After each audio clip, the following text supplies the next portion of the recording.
మరి చేరి వచ్చిన మీ అందరికీ ప్రభువైన యేసుక్రీస్తు నామములో వందనాలండి. సంగమునకు బైబిల్ ప్రకారంగా ప్రసాదములు తినవచ్చా తినకూడదు? అసలు ప్రసాదం అంటే ఏంది? ఈ ప్రసాదము అని ఎందుకు అంటున్నారు అని అంటే, ఏదైతే మనుషులు వండుతున్నారో తినేవి చేస్తూ ఉన్నారో వాటిని విగ్రహములకు అర్పించి ఆపై దాన్ని వారికి తెలిసిన వారికి, బంధువులకి, స్నేహితులకి చాలామందికి పెడతా ఉంటారు. అసలు ఎందుకు వారు ప్రసాదం పెడతారు అంటే, వారికి ఉన్న నమ్మకం ఏంటంటే, దేవుడి దగ్గర ఆ ప్రసాదం పెట్టి దాన్ని మేము తింటే మాకు ఆశీర్వాదము, మంచి ఆరోగ్యము, లేదా ఇంకా చాలా మంచి కార్యాలు జరుగుతాయన్నది అన్యుల యొక్క నమ్మకం. అయితే చాలా సందర్భాల్లో ఈ ప్రసాదం ఈ విధంగా పెట్టి చాలామందికి ఇస్తూ ఉంటారు. కొంతమంది తింటారు, కొంతమంది తినరు. ముఖ్యంగా చాలామంది క్రైస్తవులు అయితే దీని గురించి అభ్యంతరపడి తినరు. అయితే ఎవరైనా ప్రసాదం ఇస్తున్నాము, ఇది తినండి అని చెప్పినప్పుడు క్రైస్తవులు మేము తినము అని చెప్పేసరికి అవతల వ్యక్తులకి ఏమైపోద్ది? బాధ కలిగిపోద్ది. ఇదేంటిది? మీ చర్చిలో పలహారాలు పెడితే మేము తింటాం కదా, మీ చర్చిలో క్రిస్మస్ కేక్ ఇస్తే మేము తింటాం కదా, భోజనాలు ఏర్పాటు చేస్తే మేము తింటాం కదా, మరి మేము పెట్టినవి మీరు ఎందుకు తినరు? ఇదేంటిది అని చెప్పి చాలామంది ప్రశ్నిస్తూ ఉంటారు. యేసుక్రీస్తు ప్రభువు మన జీవితాల్లోకి వచ్చిన తర్వాత అనేకమైన విషయాల్లో మనల్ని మోడిఫై చేయడం చూస్తూ ఉన్నాం క్రొత్త నిబంధనలో. అయితే ఈ తిండి విషయంలో కూడా, ఈ విగ్రహ అర్పితముల విషయంలో కూడా, ఈ బలులు అర్పించే వాటి విషయంలో కూడా చాలా స్పష్టమైన విషయాలు క్రొత్త నిబంధనలో మనం రాయబడ్డం చూస్తాం. అయితే చాలామంది క్రైస్తవులు ఏం చేస్తారంటే, బైబిల్లో ఉన్న కొన్ని వచనాలు తీసుకొని వక్రీకరించడం ప్రారంభించారు. ఏంటండి? బైబిల్లో తీసుకొని కొన్ని వచనాలు వక్రీకరించడం ప్రారంభించారు. అవేదో మీకు చూపిస్తాను, ఒకసారి చూడండి. క్రొత్త నిబంధనలో 1 తిమోతి 4వ అధ్యాయము 4వ వచనం ఒకసారి చూడండి. దేవుడు సృజించిన ప్రతి వస్తువును మంచిది, కృతజ్ఞతాస్తుతులు చెల్లించి పుచ్చుకొని ఎడల ఏది నిషేధింపదగినది కాదు. ఏలయనగా అది దేవుని వాక్యం వలనను ప్రార్థన వలనను పవిత్రపరచబడుచున్నది. బాగా విన్నారు కదా? దేవుడు చేసిన ప్రతిదీ కూడా మంచిది, ఏది నిషిద్ధం కాదు. అది ఇక్కడ రాయబడ్డమే కాదు, మొదట్లోనే రాయబడి ఉంది. ఏమని? దేవుడే చెప్తాడు. దేవుడు కలుగు చేసిన వాటన్నిటిని చూడగా ఆయనకి ఏమనిపించిందంట? మంచిదిగా అనిపించిందంట. చెడ్డది ఏది కూడా చేయలే. కానీ ఇక్కడ ఈ వాక్య భాగం మీరు చదివారు కదా, ఈ వాక్యం చదివిన తర్వాత మీకు ఏమర్థమైంది అని మిమ్మల్ని అడిగితే మీరు ఖచ్చితంగా ఏమనుకుంటారంటే, సార్ దేవుడు చేసిన ప్రతిదీ మంచిదే కాబట్టి ఏదైనా ప్రార్థన చేసుకొని తినేయచ్చు, అంతే కదండి? ఏదైనా మంచిదే, ప్రార్థన చేసుకొని తినేయచ్చు. ఇదే విధంగా ఒకానొక సందర్భంలో ఇదే టాపిక్ యవనస్తుల మధ్య, మా పక్కనగా ఉండేవాళ్ళ మధ్య వస్తుంటే ఇద్దరు మాట్లాడుకుంటా ఉన్నారు ఇట్లా ఈ ప్రసాదాల గురించి, ఇట్ల గురించి. ఒక ఆయన ఈ బ్రదరు ఈ వాక్యం చూపించి, దేవుడు చేసింది ప్రతిదీ మంచిదే కాబట్టి ప్రార్థన చేసుకొని తినడంలో తప్పు లేదని చెప్పాడు. అక్కడ పక్కన ఉండేవాడు ఒక తెలివిగల్లవాడు, వాడేమన్నాడంటే, సరే మావా ఏదైనా మంచిది కాబట్టి బ్రాందీ కూడా ప్రార్థన చేసుకుని తాగుతాను, తప్పు లేదు కదా అన్నాడు. ఎవరినే? అడిగిన వ్యక్తిని. అంటే ఇక్కడ మనం ఈ వాక్య భాగంలో చదువుతూ ఉన్న మాట ఏంటంటే, దేవుడు చేసిన అన్నీ మంచిదే, ఏది కూడా చెడ్డది కాదు. అయితే ఇప్పుడు మనం చాలా సందర్భాల్లో హాస్పిటల్కి వెళ్తూ ఉంటామండి. హాస్పిటల్కి వెళ్ళినప్పుడు మనకు అనేక రకాల ఇన్ఫెక్షన్స్ వస్తాయి. కొంతమందికి పొట్లకాయ తింటే పడదు, కొంతమందికి మునక్కాయ తింటే పడదు, కొంతమందికి వంకాయ తింటే పడదు, కొంతమందికి నాన్ వెజ్ అలర్జీ. అయితే అప్పుడు డాక్టర్ ఏం చెప్తాడు? అమ్మా కొన్ని రోజులు ఇవి మీరు తినకండి అంటే, ఇప్పుడు తినకండి అన్నాడు కాబట్టి మంచిది కదనే. ఇప్పుడు నాకు పడతాయి అన్నీ తింటాను అంటే మంచిది కదా? మీకు అర్థం అవ్వాలని చెప్తున్నా. ఇవన్నీ చాలా ప్రాముఖ్యమైన టాపిక్లోకి మనం వస్తూ ఉన్నాం, మీకు అర్థం కావాలని చెప్తున్నా. ధర్మశాస్త్ర గ్రంథములో చూడండి ఒకసారి, ద్వితీయోపదేశ కాండము 14వ అధ్యాయము 2:21 వచనాల వరకు మీరు చదివితే ఇంటికి వెళ్ళి అక్కడ దేవుడు చాలా స్పష్టంగా మాట్లాడతాడు. 1, 2 వచనం 3 వచనాలు చదవండి అమ్మా. ఇదే సేమ్ మ్యాటరు లేవియా కాండం 11వ అధ్యాయంలో కూడా మీరు చదవచ్చు. అధ్యాయం అంతా ఇదే మ్యాటర్, సేమ్ ఇదే ప్యాటర్ను లేవియా కాండం 11వ అధ్యాయంలో కూడా చదవచ్చు. మీరు ఇదే మాటలు మీరు ఇంటికి వెళ్ళి చదువుకోండి. అయితే ఇక్కడ దేవుడు ఏం చెప్పాడు అని అంటే, తన బిడ్డలు అంటే ఎవరైతే తన బిడ్డలు ప్రతిష్ఠించుకున్నాడో, తన బిడ్డలు కోరుకున్నాడో వారికి ఏం తినొచ్చా ఏం తినకూడదని చెప్తున్నాడు. ఏం తినొచ్చు అంటే, నెమరవేని జంతువులు తినబాకండి, గిట్టలు లేని జంతువులను తినబాకండి, జలచరాల్లో పొలుసు లేని చేపలను, 2 రెక్కలు లేని చేపలను మీరు తినొద్దండి, పక్షుల్లో కొన్ని రకాలైన పక్షుల్ని మీరు తినబాకండి, పురుగుల్లో 4 కాళ్ళున్న పురుగుల్ని మీరు తినబాకండి అని చెప్పి ఇవన్నీ కూడా అక్కడ ఉంటాయి. ఏవి తినొచ్చో ఏవి తినకూడదు అవన్నీ కూడా ఉంటాయి. అయితే ఈ మాటలను బట్టి చాలామంది హృదయాల్లో గలిబిలు రేగుతూ ఉంది. అంటే ఏమని అంటే, దేవుడు అన్నీ మంచిదే అని చెప్పాడు కదా, దేవుడు అన్నీ మంచిదే అని చెప్పాడు కదా, అన్నీ సృష్టించింది మంచిదే అని చెప్పాడు కదా, మరి కొన్ని తినమంటున్నాడు కొన్ని తినొద్దు అంటున్నాడు, కారణం ఏంటి? మనం మొట్టమొదట గమనిస్తే బైబిల్లో ఆదాము అవ్వను దేవుడు తయారు చేసిన తర్వాత, వారిని సృష్టించిన తర్వాత వారికి అప్పుడు ఏది కూడా అడ్డం చెప్పలా దేవుడు. మీరు ఫలించండి, ఇదంతా మీ కాళ్ళ క్రింద ఉంటుంది, అన్నీ కూడా మీ కాళ్ళ క్రింద ఉంటాయి, మీరు ఫలించి అభివృద్ధి పొందాలని చెప్తాడు. ఆది కాండము 1వ అధ్యాయం 28వ వచనంలో మీరు చదివితే. అయితే ఎప్పుడు మరలా ఈ డిసిషన్లు మారుతాయి అంటే, పాపం లోకంలోకి ఎంటర్ అయిన తర్వాత ఈ భయంకరమైన పరిస్థితులు వాటిన తర్వాత ఇజ్రాయెల్ ప్రజలకి ఇవి తినకూడదు ఇవి తినాలని చెప్తాడు. మనం ఎప్పుడైనా కూడా మనుషులు ఎట్లా ఉంటామంటే, దేవుణ్ణి పాజిటివ్గా ఆలోచించడం నేర్చుకోం. దేవుని విషయంలో పాజిటివ్గా కొన్ని ఆలోచించం. మనం ఎంతసేపటికి మనం ఏం ఆలోచన చేస్తామంటే, ఇవి ఎందుకు తినొద్దు అన్నాడు, ఇవి ఎందుకు తినమన్నాడు అంటే ఏంది అంటే, దేవుడు ఒక పక్క మంచిదని చెప్పాడు కదా, మళ్ళీ ఎందుకు తినొద్దు అంటున్నాడు, ఎందుకు హేయమైనవి అంటున్నాడు అని చెప్పి చాలామంది అంటూ ఉంటారు. నేను ఇంకా విగ్రహార్పితంలోకి పోలేదు. ఇంకా మనుషులు ఏం తినొచ్చా ఏం తినకూడదన్న విషయాలు మీతో చెప్తా ఉన్నాను. అయితే ఇట్లా ఆలోచన చేస్తారు, కానీ ఇట్ట కూడా ఆలోచించవచ్చు కదా నేను చెప్పే విధంగా. ఎట్లాగా? ఒకవేళ అవి తింటే మన శరీరానికి మంచివి కాదేమో అంటే, మీ చిన్నపిల్లలకి మీ ఇంట్లో ఉన్న పిల్లలకి ఏం తినొచ్చా ఏం తినకూడదని ఎందుకు చెప్తారు? ఆ పిల్లకి అరగదనో, లేకపోతే ఆ పిల్లకి పడదనో, లేకపోతే ఇంకేదైనా ప్రాబ్లం అవుతుందనో, జలుబు చేస్తుందనో, జ్వరం వస్తుందనో చెప్తారు. వాళ్ళకి తెలుసా తినే వాళ్ళకి అది? దాని గురించి తెలుసా? ఎవరికి తెలుసు అది? చెప్పండి. పెద్దవాళ్ళైనా మీకు తెలుసు. ఇప్పుడు ఇవన్నీ సృష్టించింది ఎవరు? దేవుడు. ఏం తింటే మనకు మంచిది అనేది ఎవరికి తెలుసు? హల్లెలూయా. కానీ చాలామంది ఆలోచించరు ఈ విధంగా. అంటే నేను ఎందుకు ఈ మాటలు ఇదంతా మీకు సబ్జెక్ట్ చెప్తా ఉన్నానంటే, చాలామంది వాక్యాన్ని వక్రీకరించేస్తున్నారు. అసలు ఇక్కడ ఈ తిమోతి ఈ 4వ అధ్యాయం 4వ వచనంలో అసలు ప్రసాదాల గురించి చెప్పబడలే. ఇక్కడ నిషిద్ధమైన వాటిని గురించి, లేదా ఏది తినొచ్చో ఏది తినకూడదు అనుకున్న వాటిని గురించి ఇక్కడ చెప్పబడింది. కానీ చాలామంది దీన్ని దేనికి ఆపాదించుకుంటారంటే, ఏదైనా తినేయచ్చు ప్రార్థన చేసుకొని అన్నట్లుగా చెప్తారు.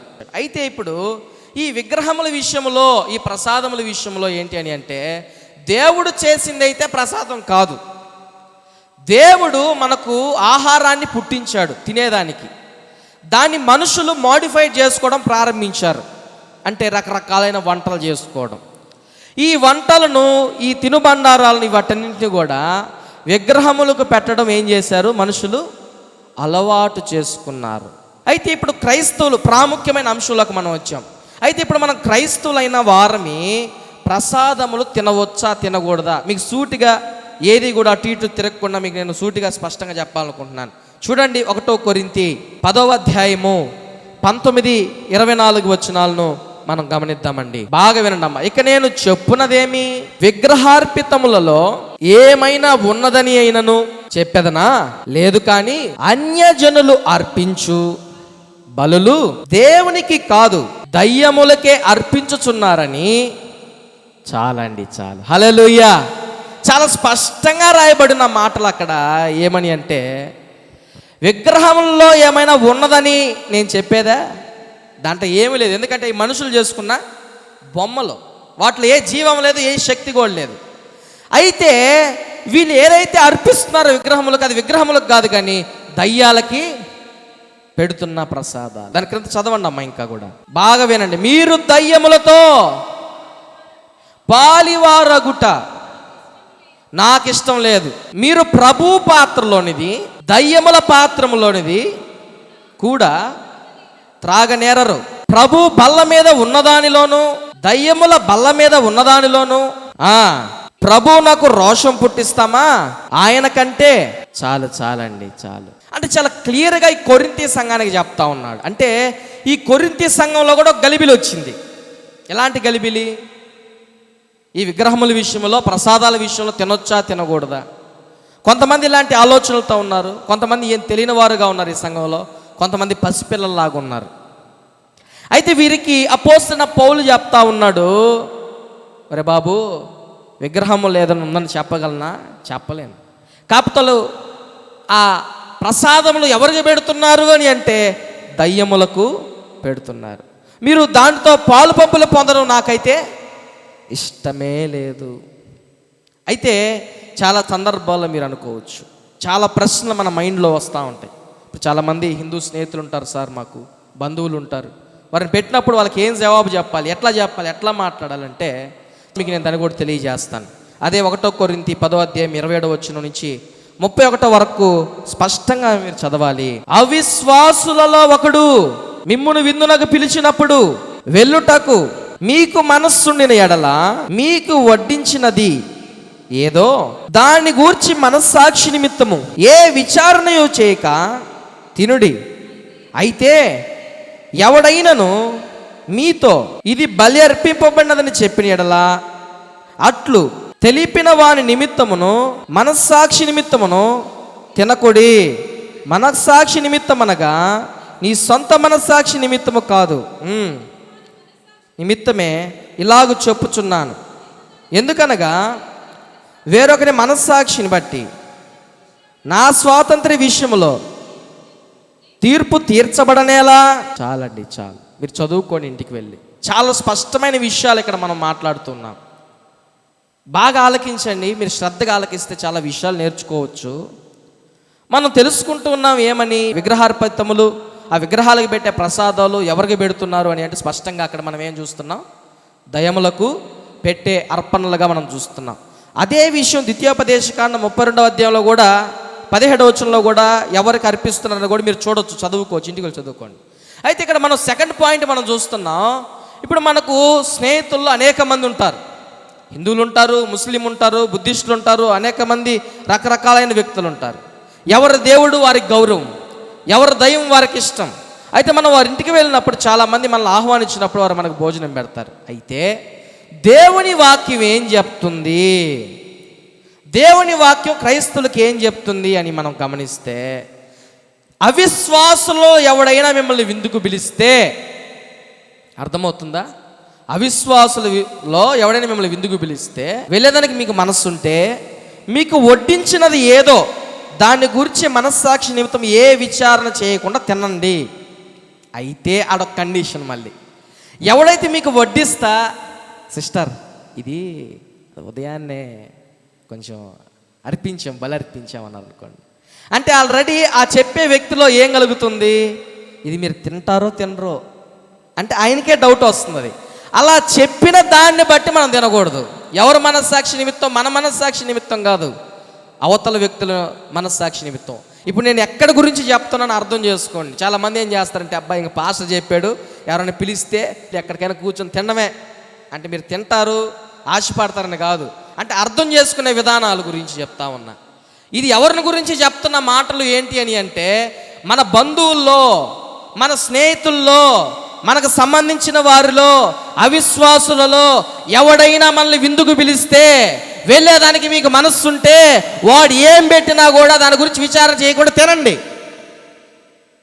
అయితే అవతల వ్యక్తి, నీకు వడ్డించేవాడు, నీ స్నేహితుడు, నీ బంధువు అవిశ్వాసి, ఇది బలర్పించింది అని చెప్పినప్పుడు వాని మనస్సాక్షి నిమిత్తం మీరేం చేయకూడదు, దీన్ని తినకూడదు. 1 కొరింథీ 8:1 ఎందుకు చదివించి నేను మీకు తెలుపుతున్నానంటే, ఇక్కడ మొట్టమొదటి వచనంలో మీరు చదివినప్పుడు ఏముంటుంది?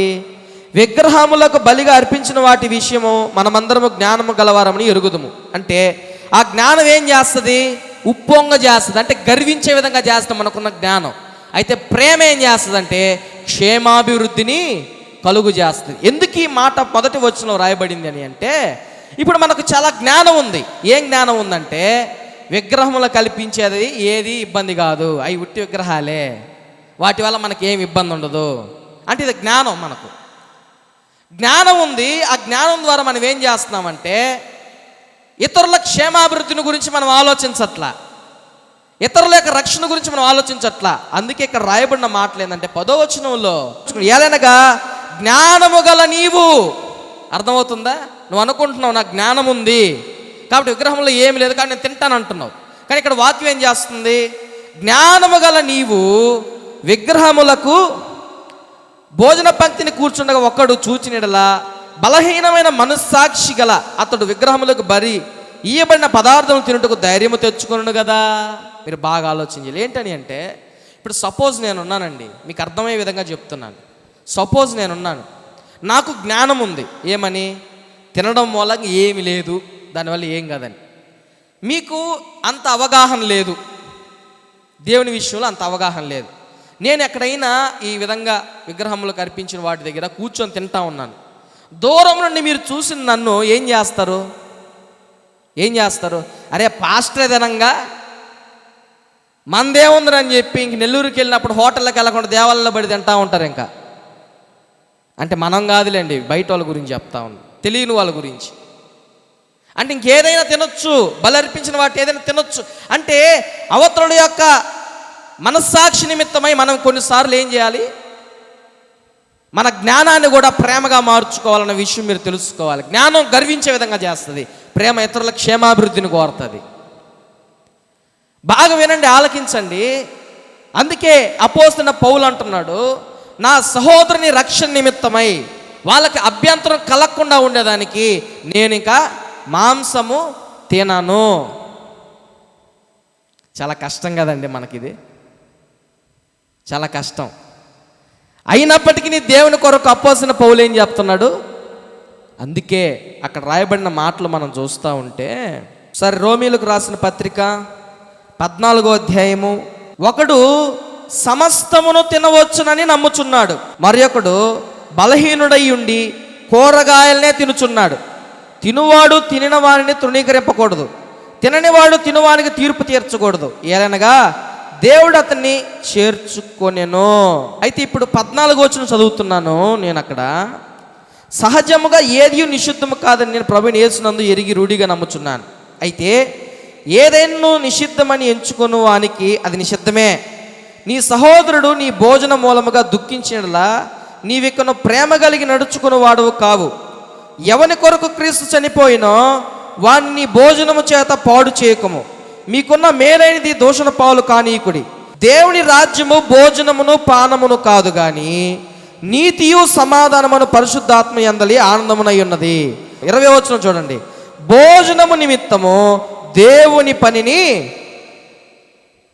అసలు ఇది మ్యాటర్ కాదు మామూలుగా. అయితే అసలు భోజనం నుంచి మనం ఇంత మాట్లాడుకోవాల్సిన అవసరం లేదు, కానీ సంఘంలో ఉన్న అనుమానాలు తీర్చేదానికి మనం మాట్లాడుకోవాల్సి వస్తుంది. భోజనం నిమిత్తము దేవుని పనిని పాడు చేయకుడి. సమస్త పదార్థములు పవిత్రములే కానీ అనుమానముతో తినువానికి అది దోషము. మాంసము తినుట కానీ ద్రాక్షరసము త్రాగుట కానీ నీ సహోదరునికి అడ్డము కలుగుజినది మరేదియు కానీ మానివేయుట మంచిది. నిర్గమాకాండం 34వ అధ్యాయము 15వ వచనం చూడండి. అక్కడ ఇజ్రాయేలుకి దేవుడు ఏం చెప్తున్నాడు? విగ్రహ అర్పితముల గురించి ఏం చెప్తున్నాడు? ఆ దేశపు నివాసులతో, బాగా వినండి అమ్మా, నిబంధన చేసుకొనకుండా జాగ్రత్త పడండి. వారు ఇతరుల దేవతలతో వ్యభిచరించి ఆ దేవతలకు బలి అర్పించుచున్నప్పుడు ఒకడు నిన్ను పిలిచిన ఎడలా నీవు వాని బలి ద్రవ్యమును తినకుండా, చాలా స్పష్టంగా ఉన్న మాట అక్కడ, ఎవడైనా మీరు వెళ్ళే దేశములో విగ్రహార్పితములకు బలిగా అర్పించినప్పుడు వాడు మిమ్మల్ని పిలిచినప్పుడు ఆ బలి ద్రవ్యం మీరు ఏం చేయకూడదు? తినకూడదు. అంతే. మరి అన్నీ తినొచ్చును కదా, ఇవి ఎందుకు తినకూడదు అంటారు. మరలా విగ్రహంలో ఏమి లేదు తినొచ్చు కదా అంటారు.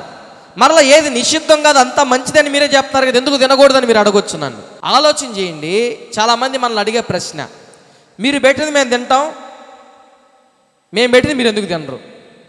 ఇప్పుడు మనం వారికి చెప్పే విధానంలో కూడా ఉంటుంది. కానీ మనం ఏం చెప్తామంటే మేము తిన్నాం అనగానే వాళ్ళకి ఎందుకు తినరు మాకు చెప్పండి, మేము కూడా తెలుసుకో, ఇన్ని రకాలుగా మాట్లాడతాం. కాబట్టి సింపుల్గా మనం చెప్పవలసిన విషయాలు ఏంటంటే, ఇప్పుడు మన స్నేహితులే ఉన్నారు అనుకోండి, బ్రదర్ ఆలోచన చేయండి. ఇప్పుడు మీరు పెట్టింది మేము తినమని మేము చెప్తున్నాం. ఎందుకనంటే విగ్రహములకు పెట్టింది తినకూడదని మేము అనుసరిస్తున్నాం. కానీ మీరు తినమని చెప్తున్నారు. మేము పెడితే మేము తింటాం కదని మీరు అంటున్నారు. అయితే మీలాగా మేము విగ్రహములకు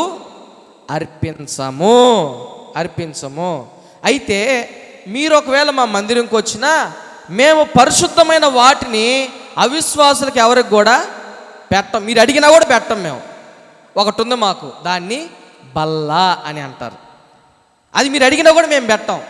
ఒకవేళ మీ గ్రంథములో పలానా తినకూడదని రాసుంటే మీరు తినబాకండి. కాబట్టి ప్రత్యేకించి దేవుడు మనతో మాట్లాడుతున్న మాటలు అయితే ఏంటంటే, ఈ విగ్రహార్పితములన్నీ కూడా దయ్యములకు పెట్టే పదార్థములు.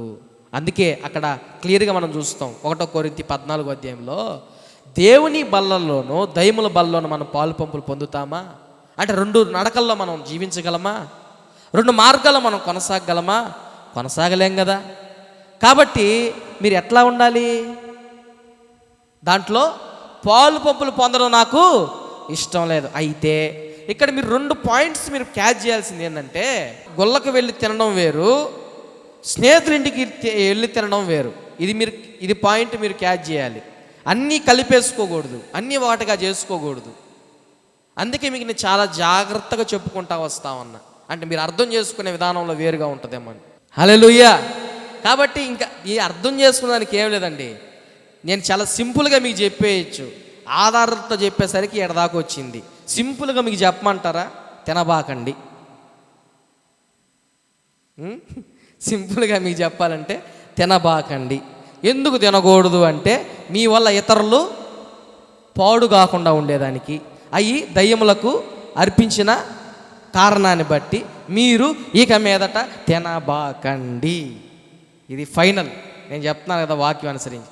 ఎప్పుడు తినాలి అని అంటే, మీ స్నేహితుల విషయంలో, అవిశ్వాసులు ఎందుకు పిలిచినప్పుడు వాడి యొక్క విషయంలో, నీ బంధువుల విషయంలో, కానీ ఇతరులు నిన్ను అభ్యంతరపరిచేదానికి విషయంలో మాత్రం జాగ్రత్త పడాలి. అంటే నీ వల్ల ఒకడు పాడైపోకూడదు అనమాట. అందుకే అక్కడ మెన్షన్ చేస్తారు. మీరు ఇంటికి వెళ్ళి ఏమేం చదువుతారు చెప్పండి. 1 కొరింథీలో పత్రికలో 8వ అధ్యాయం చదవండి, 14వ అధ్యాయం చదవండి. రోమిలకు రాసిన పత్రికలో 14వ అధ్యాయం చదవండి. ఇవన్నీ కానీ మీరు ఇంటికి వెళ్ళి కానీ చదువుకుంటే ఈ విగ్రహార్పితముల గురించి ఇంకా ఫుల్ క్లారిటీ అనేది మీకు వస్తుంది. అంతెందుకండి, షడ్రక్ మేషక్ విగ్రహార్పితములు పెట్టినప్పుడు మేము దాన్ని ఏం చేయమన్నారు? తినము, మొక్కము. మీరు చంపేస్తే చంపేయండి, ఏమైనా చేయండి, మేము అది మాత్రం చేయము. దేవుడు కూడా చెప్తున్నాడు, ఇజ్రాయెల్కి చెప్పాడు కదా. ఏం చెప్పాడు? మీరు వెళ్ళే దేశంలో వాళ్ళ విగ్రహార్పణలు అర్పించిన వాటిని మీరు తినబాకని చెప్పేశాడు, ఖండితంగా చెప్పేశాడు. ఇక్కడ 1 కొరింథీలో కూడా 8వ అధ్యాయంలో, అందుకే మీకు 8వ అధ్యాయం ముందు చదివించాల, కన్ఫ్యూజ్ అవుతారని. అది చదివిస్తే మీకు లేనిపోయిన ఆలోచనలు వస్తాయి. 8వ అధ్యాయంలో ఏముంటుందంటే, మన జ్ఞానం కలిగిన వారమే. జ్ఞానం ఉప్పొంగ చేస్తుంది, ప్రేమ క్షేమాభివృద్ధిని చేస్తుంది. ప్రేమ కలిగిన వారంగా ఉండాలి. ఎందుకంటే నీ వల్ల ఇతరులు పాడవకుండా ఉండేదానికి నువ్వేం చేయాలా? వీలైతే భోజన పదార్థాలు అనేకమైనవి కూడా మానేయాలి. రోమిలకు రాసిన పత్రిక 14వ అధ్యాయం ఇంకా క్లారిటీగా ఉంటుంది. భోజనము దేవుని రాజ్యము సంబంధించింది కాదు. భోజనము నిమిత్తము దేవుని పనిని పాడు చేయబాకండి. దీని విషయంలో పెద్ద మీరు ఆర్గ్యూ చేసుకోబాకండి, పెద్ద ఆలోచన చేసుకోబాకండి. దీని విషయంలో పెద్ద ఆలోచన చేయాల్సిన అవసరం లేదు. కానీ 1 కొరింథీ 14వ అధ్యాయంలో మాత్రం ఫుల్ క్లారిటీ వచ్చేసింది మనకేంటంటే, ఇది దయ్యములు కల్పించే విధానం. ఒక్కటి చదవండి, నేను ముగించేస్తాను. అది మీకు మరలా ఇంకొక ఆధారం చూపిస్తే నాకు కూడా సంతోషంగా ఉంటుంది. ద్వితీయోపదేశ కాండము 32వ అధ్యాయము 17వ వచనం చివరిగా, దేవత్వం లేని దయ్యములకు, తాము ఎరుగని దేవతలకు, క్రొత్తగా పుట్టిన దేవతలకు, తమ పితరులు భయపడని దేవతలకు బలి అర్పించిరి. ఎవరికి అర్పించారంట అక్కడ బలి? విన్నారా? చదివారా? కాబట్టి ఎవరికి బలులు అర్పిస్తున్నారు, ఎవరికి నైవేద్యములుగా పెడుతున్నారు, ఎవరికి నైవేద్యములుగా పెట్టి బలిగా అర్పించి వాటిని మనం ఏ విధంగా తీసుకోవచ్చు అన్న విషయాలు ఒకసారి మీరు జ్ఞానంతో ఆలోచించాలి. ఇప్పుడు అంటే వాళ్ళు ఒక విగ్రహములకు కాదు పెట్టేది, వారికి తెలియని దేవతలకు, వారు ఎరుగని దేవతలకు, దయ్యములకు వారు ఏం చేస్తున్నారు? బలులు ప్రసాదములు అర్పిస్తూ ఉన్నారు, నైవేద్యములుగా పెడుతున్నారు. వాటినే మనకు తీసుకొచ్చి పెడుతున్నారు. కాబట్టి మనము దీని విషయంలో అవతల వారి యొక్క మనస్సాక్షి నిమిత్తమై మనము చెప్పే విధానమును బట్టి కూడా ఉంటుంది. బ్రదర్, మీకు కొన్ని కట్టడలు ఉంటాయి. ఇప్పుడు నా స్నేహితుడు ఉన్నాడండి, వాడు పలానా రోజు తినడంటాడు, నువ్వు ఖచ్చితంగా తినాల్సిందేరా అన్నప్పుడు వాడిని ఇంక నేను అర్థం చేసుకునేది ఏంది? ఇది ఖచ్చితంగా నువ్వు చేయాల్సిందే అని చెప్పి కఠినంగా వాడిని ఫోర్స్ చేస్తే వాడిని అర్థం చేసుకునేది ఏంది? ఇంకా మనం అట్లాగే మీరు అనుసరించే దానికి కొన్ని మీకు నిబంధనలు ఉన్నాయి, మాకు కొన్ని నిబంధనలు ఉన్నాయి. ఇవి మేము చేయకూడదు, కానీ నీవు నా విషయంలో అభ్యంతర పడుతున్నావు కాబట్టి ఇదిగో నీ ముందే నేను దీన్ని ప్రార్థన చేసుకొని తింటున్నా అన్నప్పుడు వాడికి ఒక సంకేతాన్ని ఇస్తున్నాం మనం ఇండైరెక్ట్గా. నేను దీన్ని తినను, కానీ ఇష్టం లేకపోయినా నీ కోసం, నీ స్నేహం కోసం తినాల్సి వస్తుంది అని ప్రార్థన చేసుకుని తిని పవిత్రపరచుకుని అప్పుడు ఎప్పుడు స్నేహితుల విషయంలో, బంధువుల విషయంలో, వాళ్ళ విషయంలో, అది కూడా ఎవరు చూడకుండా ఉన్నప్పుడు. అదేం సార్ గబక్కన మనకేదో పెద్ద కొన్ని దొరకవు, అట్లాంటప్పుడు ఎవరో బంధువులు తీసుకొస్తారు, మంచి పెద్దదిగా బాగుంటుంది, చాలా బాగా చేస్తారంట, మరి అట్లాంటివి కూడా తినకూడదా అంటే మ్యాక్సిమం 99% వాళ్ళకి చెప్పేదానికి చూడాలి. అప్పటికి బలవంతం చేసినా కూడా తినకూడదు. అది ఎప్పుడంటే మన స్నేహితుల విషయంలో, మన ఇళ్ళకి బంధువుల ఇంటికి వెళ్ళే విషయంలో అప్పుడు దాన్ని బట్టి మీరు పాటించాలి, కానీ ఈ విగ్రహారాధనలు అర్పించిన వాటి తీసుకొచ్చినప్పుడు మాత్రం కాదు. కాబట్టి ప్రార్థన చేసుకుందాం, తల వంచి కళ్ళు మూసుకుందాం.